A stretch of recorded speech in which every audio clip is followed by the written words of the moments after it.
পশ্চিম বর্ধমান জেলা তৃণমূল কংগ্রেসের পক্ষ থেকে নতুন বছরের প্রথম দিনে আসানসোল জেলা হাসপাতালে বাচ্চা রোগীদের হাতে ফল মিষ্টি তুলে দিয়ে তৃণমূল কংগ্রেসের ২৭তম প্রতিষ্ঠা বার্ষিকী উদযাপন করা হয়, যেখানে উপস্থিত ছিলেন রাজ্যের মন্ত্রী মলয় ঘটক, পশ্চিম বর্ধমান জেলার তৃণমূল কংগ্রেসের সভাপতি নরেন্দ্রনাথ চক্রবর্তী সহ অন্যান্য তৃণমূল কংগ্রেস নেতৃত্ব।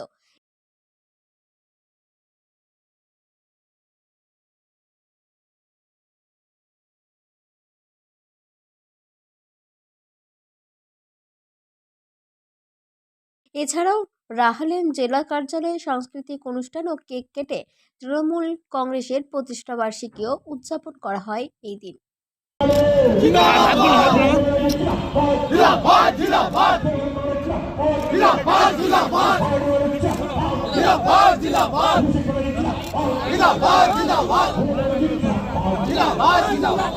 মাননীয় মন্ত্রী মলয় ঘটক মহাশয়কে মঞ্চে আহ্বান জানাবো। নরেন্দ্রনাথ চক্রবর্তী জেলা সভাপতি, পাণ্ডবেশ্বরের বিধায়ক, মাননীয় আমাদের সকলের প্রিয় বন্দে মাতরম তৃণমূল কংগ্রেস জিন্দাবাদ, মামাটি মানুষ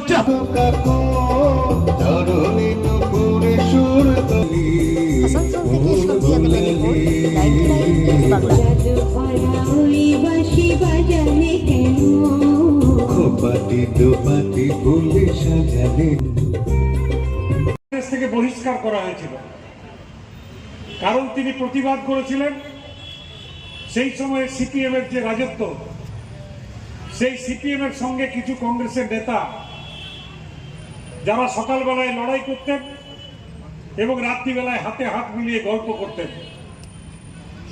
মমতা বন্দ্যোপাধ্যায়ের নেতৃত্বে লড়াই করে 2011 সালে সেই জগদ্দল পাথর সিপিএম এর রাজত্ব তিনি পশ্চিমবঙ্গ থেকে উৎখাত করেছিলেন। তৃণমূল কংগ্রেসের মা মাটি মানুষের সরকার প্রতিষ্ঠা করেছিলেন এবং তারপর খালি আসানসোল নয়, সারা পশ্চিমবঙ্গের যে উন্নয়নের জোয়ার তিনি 11-12 বছরে করেছেন, উন্নয়ন করেছেন, সেটা নিশ্চয়ই আমাদের সকলের জানা। এই আমাদের শহর আসানসোলে 2011 আগে কিচ্ছু ছিল না। সামনে 22 তারিখ ওদের মন্দির প্রতিষ্ঠা আছে, এই ব্যাপারটা ইস্যুকে নিয়ে বিজেপি লড়ছে, এই ব্যাপারটা আপনারা কীভাবে দেখছেন? দেখুন, মানুষের নিজের নিজের সংস্কৃতি, নিজের নিজের কালচার, নিজের নিজের ব্যবহার, সুতরাং কে কোথায় তাণ্ডব করছে সেটা বড় জিনিস নয়। বাংলার মানুষ সুখে আছে, শান্তিতে আছে মমতা বন্দ্যোপাধ্যায়ের নেতৃত্বে।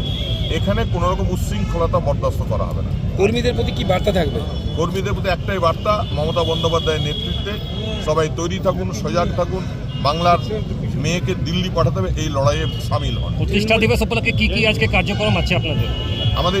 আমাদের বিভিন্ন জায়গায় প্রতিটা বুথে বুথে পতাকা উত্তোলন করা হবে।